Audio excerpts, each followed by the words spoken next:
जान हथेली पे लेके निकला हूँ और इसमें अंजाम कुछ भी हो, मैं तो कफन लेके निकला हूँ, नीला, सफ़ेद नहीं, नीला कफन।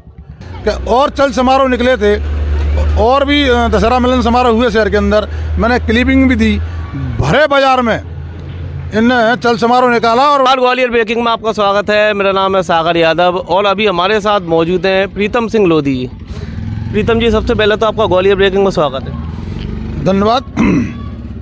आपकी ग्वालियर न्यूज़ की जो सच्चाई पे चल रहा है, सच्चाई काम कर रहा है, मैं इसलिए आप लोगों को बधाई दे रहा हूँ और लोगों से निवेदन भी कर रहे हैं कि जो सच्चाई पर जितने भी चैनल चल रहे हैं उनको देखें और जो गलत चल रहे हैं उनका बहिष्कार करें।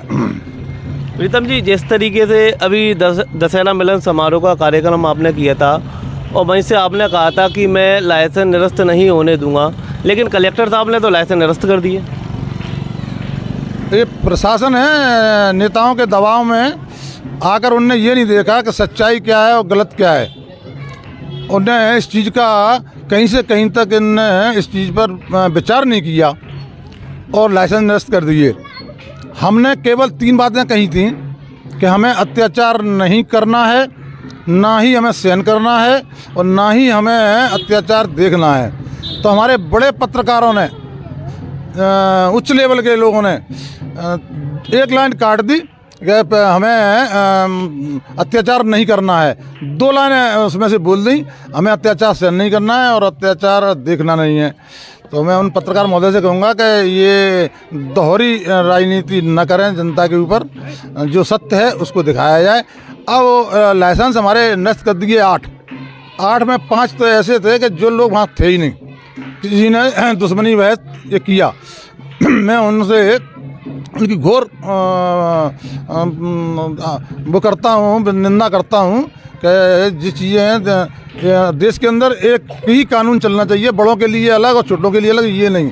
इसमें मैंने बाबा साहब के चरणों में जाकर मैंने बाबा साहब से ये चीज़ मांगी मैंने कि बाबा साहेब कि आपके संविधान लागू किया है, उस संविधान की ये धज्जियाँ उड़ा रहे हैं और बड़े लोगों के लिए अलग कानून, छोटे लोगों के लिए अलग कानून, उसके तहत चलते हुए इनने हमारा लाइसेंस निरस्त किया हमारे कार्यकर्ताओं के।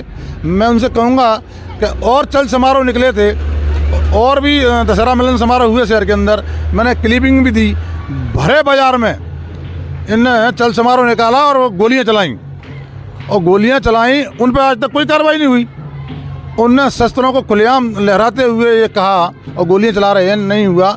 उसी में से क्या हुआ कि 3 साल पहले चल समारोह निकाला हमारे उच्च समाज के लोगों ने और फायरिंग चल रही और एक तार हाई टेंशन में तार पड़ा, गोली पली और गोली ने रुख मोड़ा और जलालपुर के गांव एक प्रजापति की पीठ में जाके लगी गोली। अब पीठ में लगी तो मैंने जाके उसकी कंप्लेंट करवाई, अज्ञात उनने कंप्लेंट कर ली। मालूम है उनको कि गोली किसने चलाई है और मरा कौन है, उसके बावजूद भी आज तक कोई कार्रवाई नहीं हुई है। लेकिन प्रीतम लोधी के जो वास्तव में चाहने वाले कार्यकर्ता हैं उन पर तुरंत कार्रवाई की जाती है और उनको आपराधिक मामलों में फंसाया जा रहा है। ये चीज़ें देखते हुए अगर आज लाइसेंस हमारे नहीं किए बहाल तो कल मेरी धर्मपत्नी मीरा लोधी भूख हड़ताल पर बैठेंगी कलेक्ट्रेट में और मैं आज पिछोर जाकर भूख हड़ताल पर बैठ रहा हूँ। और जब तक अनिश्चितकालीन चलता रहेगा तब तक जो अन्याय हो रहे हैं, अत्याचार हो रहे हैं, ये बंद नहीं हो तब तक। वहाँ पर किसानों के लिए पिछली साल जो मुआवजा देना था ओलावृष्टि में वो अभी तक नहीं दिया।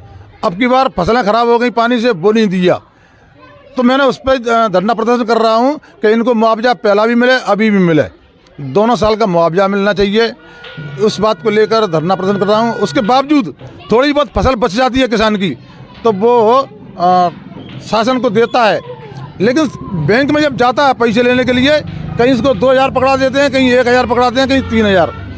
ज़रूरत है किसान को, बच्चे की शादी की ज़रूरत है, लड़के की पढ़ाई की ज़रूरत है, कई कामों की पैसे की ज़रूरत होती है तो उनको पैसा नहीं मिलता है, उसको चक्कर कटाते हैं बैंकों वाले। हाँ, वहाँ कुछ दलाल लोग रहते हैं, उन्हें देख लिया चक्कर काट रहे हैं, दलाल लोग उनसे कहते हैं कि भाई कमीशन दो तो अभी दिलवा देते हैं, तो 50,000 रुपये देते हैं, उस पर 2000 कमीशन लेते हैं तो तुरंत पैसा आ जाता है। तो प्रीतम जी, आप इन चीज़ों का विरोध क्यों नहीं करते? आप सड़कों पर क्यों नहीं उतरते?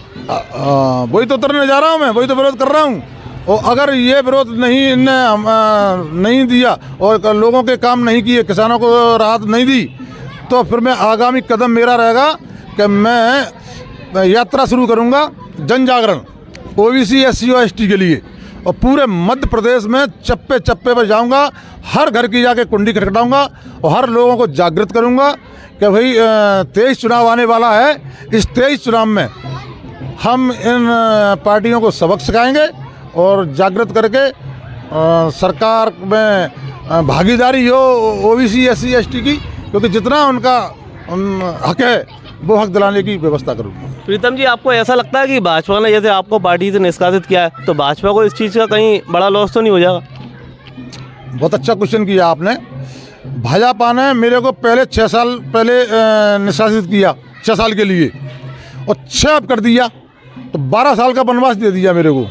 इस 6 साल पर तो निकल गए, लेकिन इन 6 सालों में मैं घर नहीं बैठूंगा और मैंने ये प्रतिज्ञा की है ओबीसी एसटी और एससी के लिए लड़ाई लड़ूंगा और इनको हक दिलवाऊंगा, और इस लड़ाई मेरी जारी रहेगी, इसकी लड़ाई।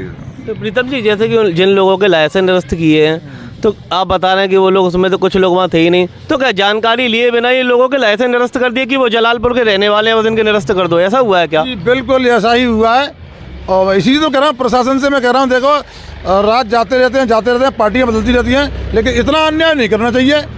इसने जो अन्याय किया है, आपको 23 में चुनाव में ये अन्याय का विरोध देखने को मिलेगा।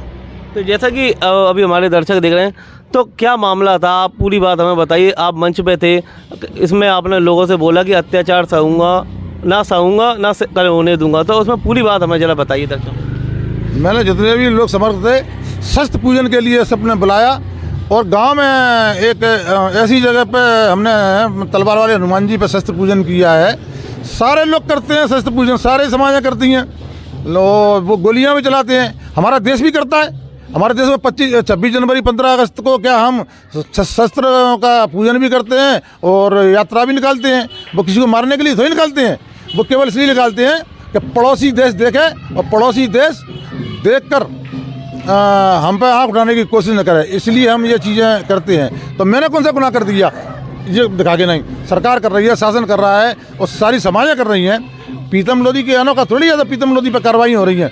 मेरे पास जहाँ भी जा रहा हूँ, जहाँ भी मैं सभा ले रहा हूँ, सारी जगह केस लगाए जा रहे हैं और सारी जगह ऐसे घेरा जा रहा है मुझे जैसे महाभारत में अभिमन्यु को घेरते हैं।